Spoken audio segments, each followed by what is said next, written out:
ప్రశాంతంగా ఉన్న ఏజెన్సీ ప్రాంతమైన పినపాక నియోజకవర్గంలో భారీ ఎన్కౌంటర్తో మారుమూల గిరిజన ప్రజలు భయభ్రాంతులకు గురి అవుతున్నారని భద్రాద్రి కొత్తగూడెం జిల్లా మణుగూరులోని సిపిఐ పార్టీ కార్యాలయంలో సిపిఐ రాష్ట్ర కార్యవర్గ సభ్యులు బోల్డే జాధయ్యోధ్వచారి అన్నారు.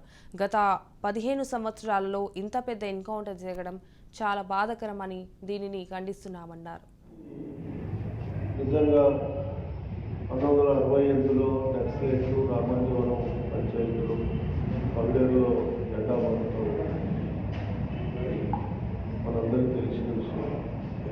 కానీ మధ్యకాలంలో ఎటువంటి గొడవలు కానీ ఎటువంటి అలజడి కానీ నక్సలైట్లు కూడా ఈ ప్రాంత ప్రజలను బెదిరించడం కానీ ఎవరన్నా ఇబ్బందులకు గురిగా చేయడం కానీ అలాంటివి కనపడటం. నక్సలైట్లు ఉన్నట్టు కూడా మాకు ఎక్కడ కూడా సమాచారం లేదు.